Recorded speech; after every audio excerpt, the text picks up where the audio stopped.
All right, so I have with me my Tai Chi teacher, Eric Randolph. How are you doing? We are here to talk about unwinding and all things wound, unwound, and spiraling. Yeah, my favorite subject. So before we begin, just for those who don't know you, would you share some insights about who you are, what you love to practice? Definitely. So I am Eric Randolph. I've been studying and teaching Tai Chi for the past 30 plus years. I have been studying the deep, deep classical Young Style 108 form, along with a few other ancient Taoist practices that go along with it. Uh, I have done extensive research in psychological, medical aspects within Tai Chi Chuan and transcendental. Uh, mm, my school in particular is a very particular school of practice that really brings Tai Chi back to what it originally sort of created for, which is the practice of longevity and immortality.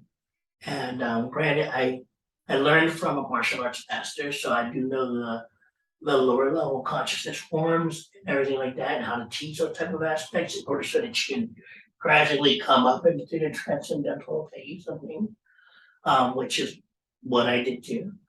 But I tend to stay very grounded and focused in the transcendental practices of it. Mhm. I'm Wayne.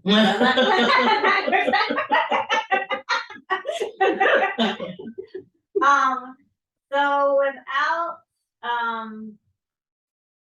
having a certain guiding, I would just love to know when you hear the word unwinding, what comes to mind for you and how do you experience or use it? Well, as you all know, the ego, in a sense, traps the experience in a way so that you can experience duality. With the practices of Tai Chi, yoga, movement, the transcendental practice movement period that we're all experiencing, I found that it allows the ego to unwind itself enough so that you can consciously see the source of what you truly are, and that can actually come through your experience to give you a better understanding of where you're going and how you're truly guiding yourself through the ego as a medium. When you feel that in yourself, what does it feel like, the unwinding of the ego? It feels like expansion, like a consciousness expansion. Like first it feels like a dropping into the ground, like a grounding. And then once when you hit this certain point, you explode back upward and outward. And it's like you're like, wow, I can feel and see and know. I'm not thinking, I'm not guessing, I'm knowing and being. Yeah. So thinking, I like my favorite is the one is like, oh, the hand movement. Let's do that. Indeed. And is it when you say like that opening and unwinding and expanding, is there also the counterpoint of the retraction? Is it going back and forth? Yes, always. It's never if you're experiencing the unwinding and opening, it's because there's a contraction. They are not separate.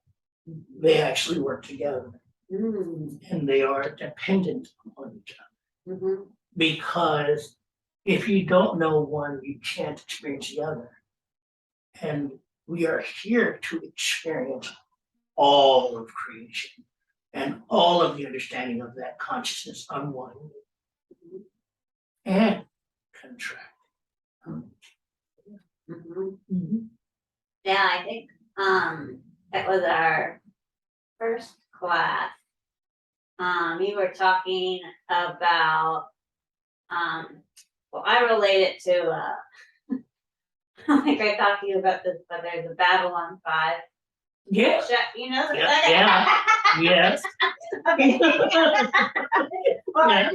so there's a show and there's an episode where they are there's a character searching for the Holy Grail and he goes to all these different aliens to get their take on religion, and one of them says that the universe divided its consciousness for the purpose so it could get to know itself and rebuild it. Indeed. And you spoke to something like that on our first class, and I was hoping that you could expand and share. Oh, wow. Yeah, like, so at one point, we were a non-being. There was literally no thing. There was nothing to differentiate, no dualism, no nothing. There is just the potentiality of reality. But once you drop into the I exist frame, now that's the birth of life. And all the things, you first have the I, which is the one. And then the one looks at itself and realizes that it is itself. But then what is that which it's looking at? There goes the two. And then once one understands experience itself and it sees that there is space and becomes consciously aware of it being itself, and then there's space, there goes the three. And then the three becomes the millions of billions of things that you see all. So yeah. So that I just can see Indeed. the unwinding, expanding of that essence, and like you said, I'm trying to also see like that where that contraction with that expansion is within that. You actually have the factor that a part of you knows that you're in non-being all the time. And that which is being seen is something that you're creating in the moment, in that present moment. But that really has to take a really huge back step, because if you're not in your creation, experiencing creation, then you'd go back to non-being, because non-being is no thing. So you actually have to be pretty far in to what you're creating in order to truly experience your creation. And so we're in this constant expanding while being contracted at the same time.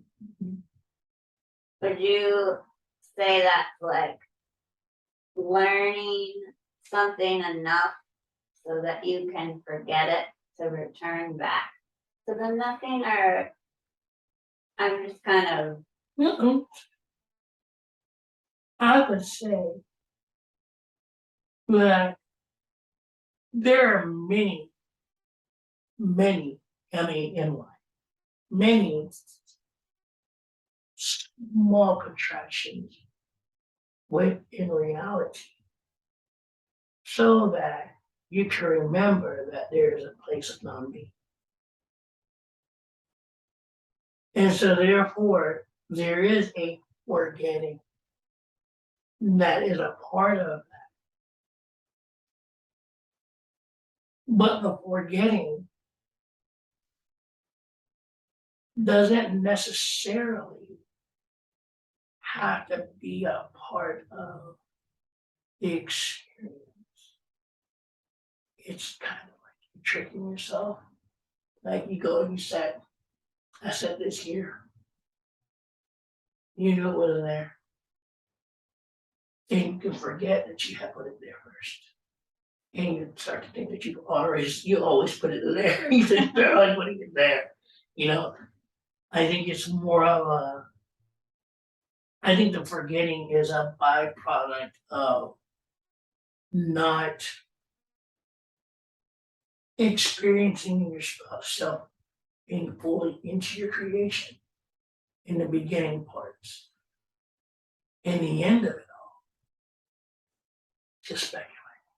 In the end of it all, the non-being shall fully integrate into the creation. And so therefore the creation and non-being will be able to exist simultaneously, even though it's already existing simultaneously. It will be able to consciously, the ego will be able to withstand the magnitude of the non-being. And so therefore blast us off into a new age of experience.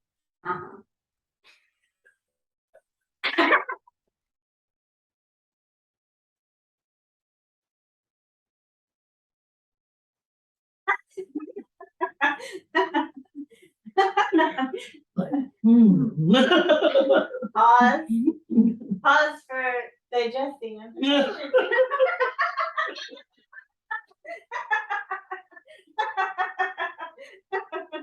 Good.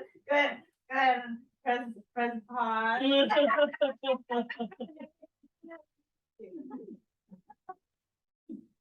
So, kind of connecting the description of where you started and what you just said, the unwinding and expanding of the ego,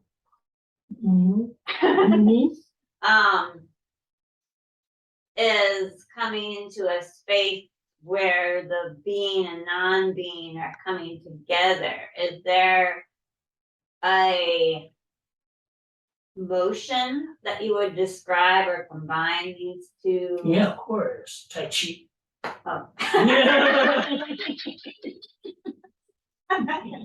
Yeah. Yeah. Any, okay, and let me explain that. Any movement that is combined with the awareness of the astral body is Tai Chi. Doesn't matter what shape it takes.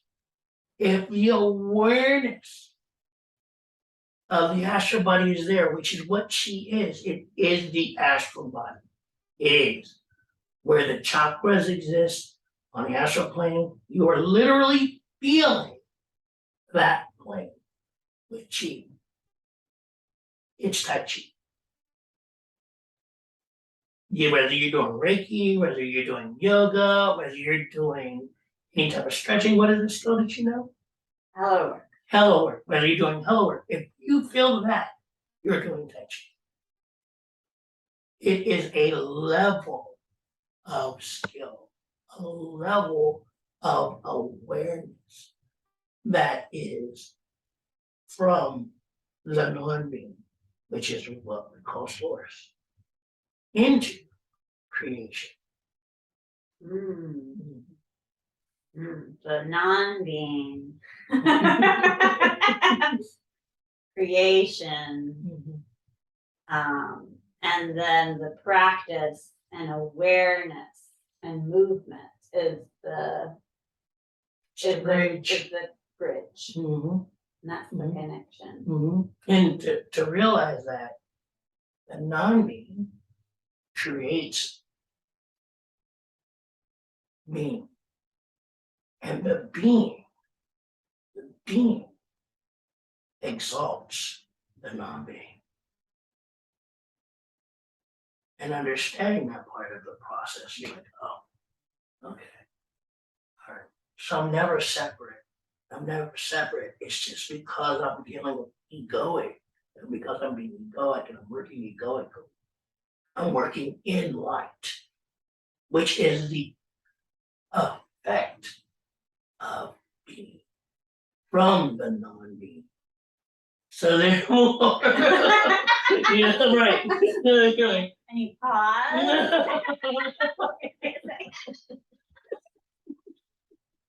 Indeed, indeed. And so you're like, oh, okay, all right. So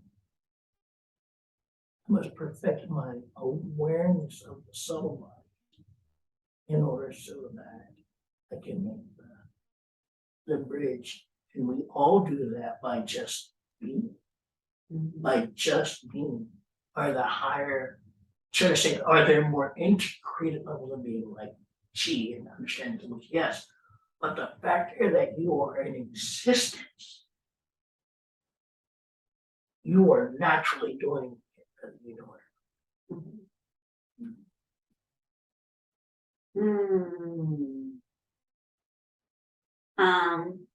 You are always a part of the plan. You are never outside. Yeah, I like that description, and where it leads me to being curious is, so in our practices, would you say that being with the unwinding, being with the awareness of these different Yeah. fields, and would you say that that awareness guides us, or would you say that I'm just curious, like with the healing and the motions that we do you feel like that's coming through from somewhere? Is it coming like from our awareness?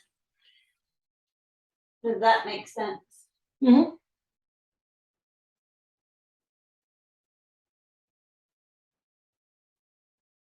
So imagine there's a part of you that is close enough to non-being that no matter, you know all the perfect ways to get from point A to point Z. You know, flawlessly. You could go and it'd be over and done, right? But that's not what you're trying to experience.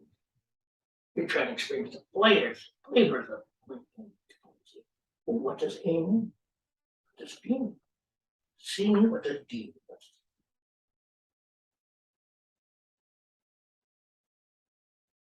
mean? You can't do that.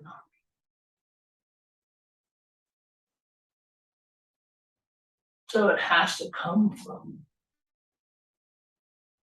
being.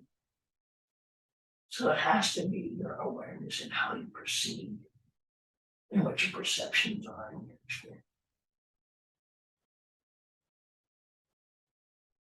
That's almost like the mind. I can't wants to puzzle it out. Mhm. Puzzling. That's part of the fun. Yeah. Mhm. But yeah, it feels like you're, and this is the question, you're talking about that similar sense of the universe breaking itself apart to understand itself, and that the non-being doesn't have that, so you have to break it apart to understand all the relationships. Indeed. Indeed. So it's the play. Would you say it's like the play of holding and understanding the relationships and seeing? Yeah, huge. Huge. Mhm. Indeed. Do you think that's part of like the following and the motion? It has to be. It Yeah. has to be like it's all integrated. Nothing is separate from one thing or another. just because you're looking at one piece doesn't mean that this piece isn't working. It's just that you need to perceive and have the perception of that piece that you're looking at because you're trying to understand that piece in particular. But this piece is still doing what it's supposed to be doing because it is the duality of that piece. Thankfully.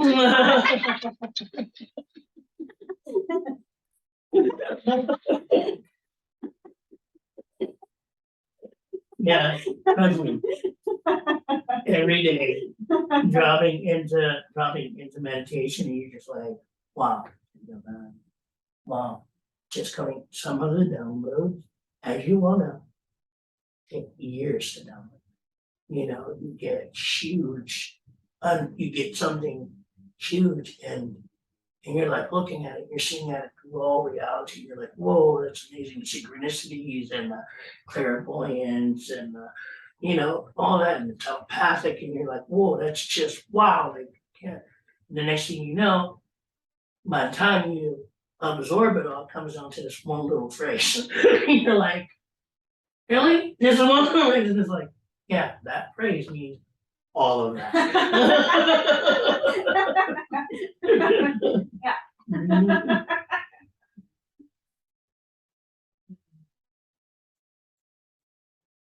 I'm thinking in. Continue that question of the interview. Wow, I'm like, oh, I'm gonna go play with them. I'm gonna go play with all these things.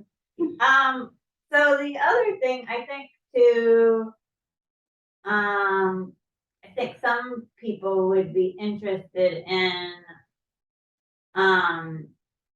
the relationship with, well, let me ask you about the 108 form that you do. And what do you feel is, what do you gain from doing 108 specific? postures. Yeah. Yeah. Well, oh,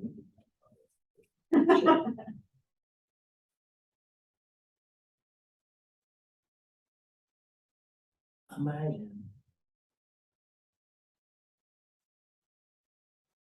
having total awareness of non-being, creating a very specific geometric shape in order so that it could bend itself into many different colors and hues and experiences of psychological, mental, physical experience. And one day the creation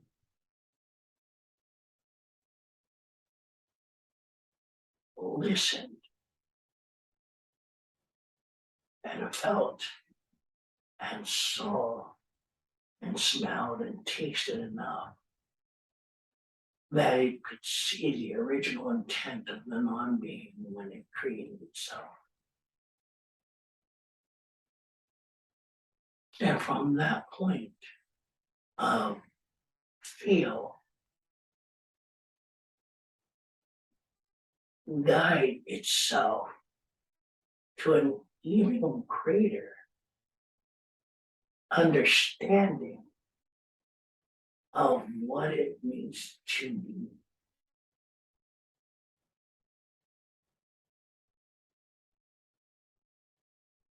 Tai Chi is the blueprint to that technology.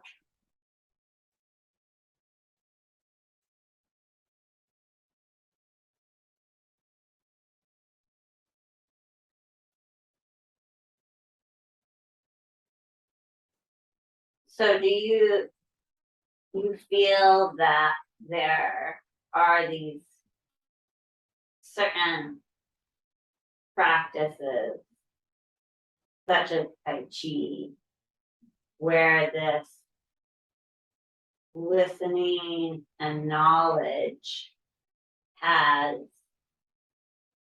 become clear? Like, I guess the question is like, is it why?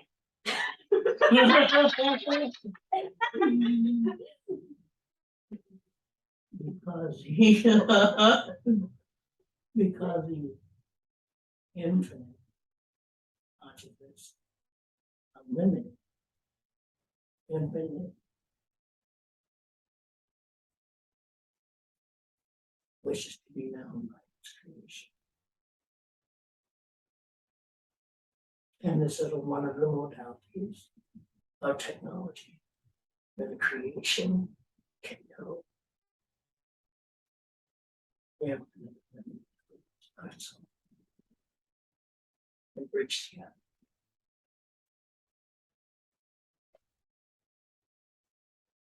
Very cool.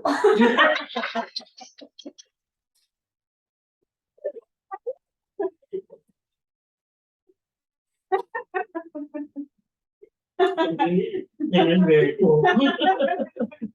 It is very cool. What do you feel are, in your experiences, do you feel like what would be some of the other things you've seen in your lifetime and in your passions and experiences that are similar of creation getting to know itself? So there's Tai Chi. Trees. Uh-huh. um,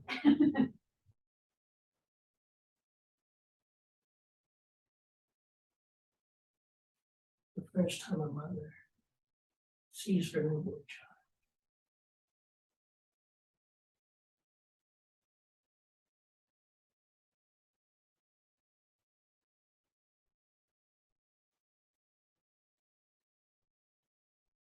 first ray of light that hits your face in the subconscious.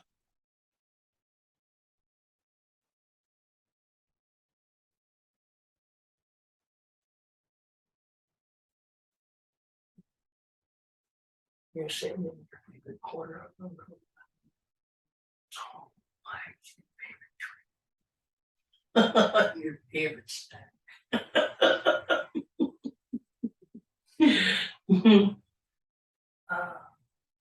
You're sitting in a tree with a book. Sitting in a tree with a book.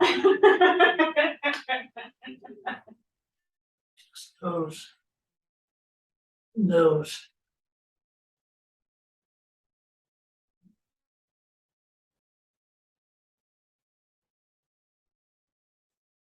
that cause you to expand. Just for 1 second.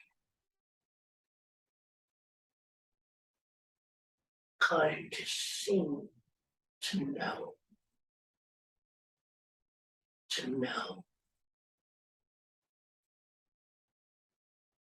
that there is more to this than you could ever possibly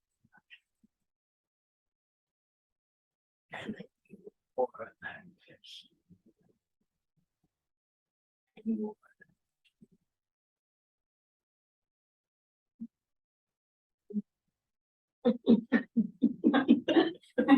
Apparently, I'm just voicing everything in my head. But family do, and they're like, good answer.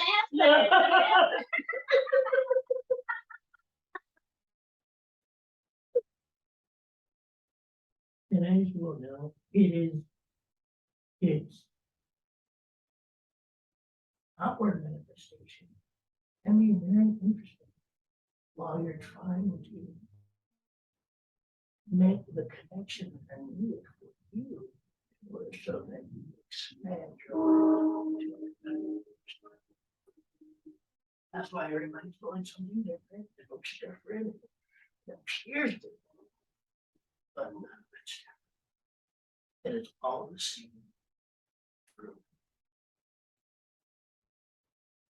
So I guess that leads me to a question of in that everything is the same but appears different. when you are interacting, or with a lot of people that are watching working with another person, where do you feel that exchange is? If it's coming.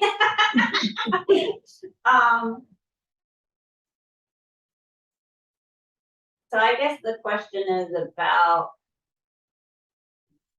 like, there's this oneness, and then there's this relationship with the inward and the outward, and then there's this relationship with another person that you're working with. Mhm. So do you see it as kind of like the Matrix, where it's all us, but it's all our reality, like we were talking about? It's just like that's you that Mhm. you're working on. Yeah, So let's break it down even more so, right? okay. So you could be anywhere this morning. In reality, there are a billion of realities that are broken up into this world.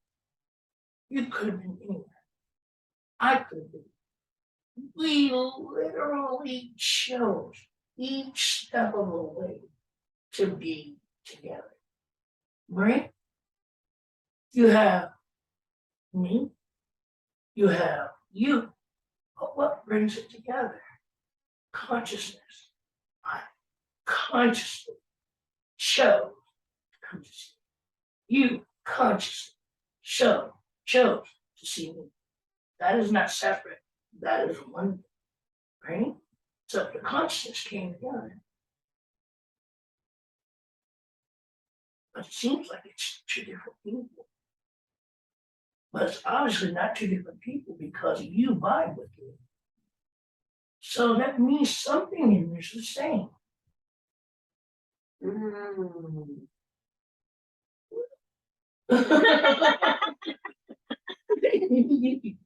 You know, but is that not the basic makeup of all life? You have your neutron, you have your positron, and you have your negative, right? Positive, negative charge, neutral. Everything works from that scale.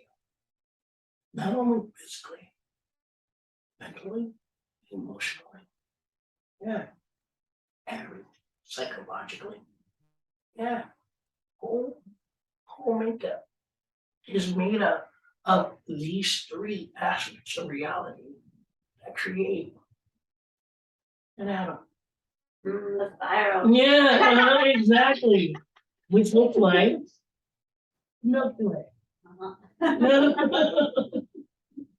Yeah, And the fingerprints. yeah. When you talk about the 108th farm and how it was coming through, I did think of the Fibonacci sequence and That's exactly what it is. the numbers. And what's even more interesting is that all movement is that. All once when you understand the core source of what you are, each movement comes from that. It's the reason why you can walk with two legs on the planet instead of having to do four. Yeah. And even animals that do four do have the same sequence.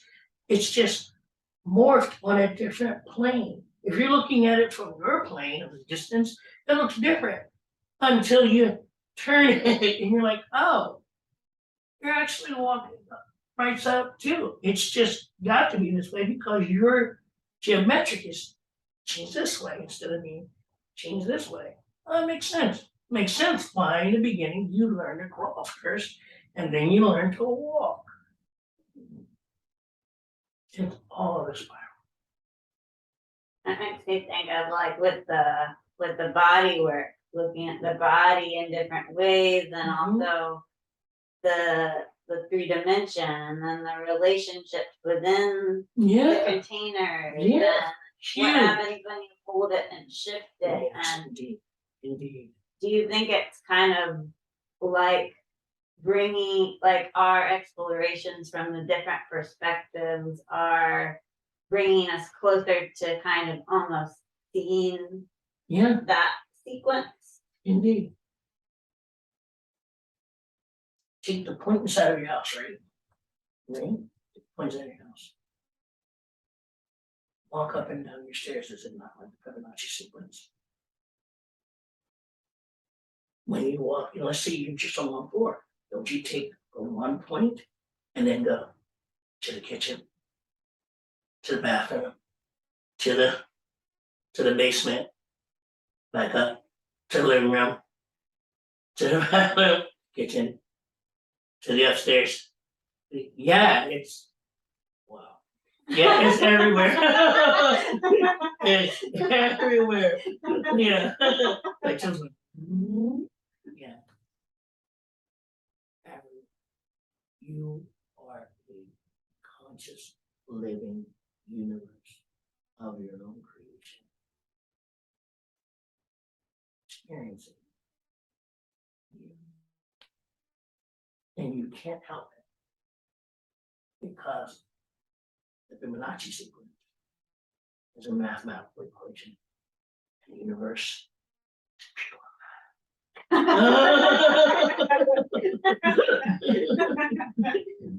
I love it. Well, I think this might be, because I felt with that last phrase, a good place to end for today. Thank you so Thank much. you, This thank you, has thank been you. a pleasure. I know I'm gonna be, I had class before this, so I'm gonna be digesting all of this. I'm just gonna go home and do nothing today. But thank you so much. I so It is a appreciate it. pleasure. Anytime. Truly a pleasure. Yay. Bye-bye.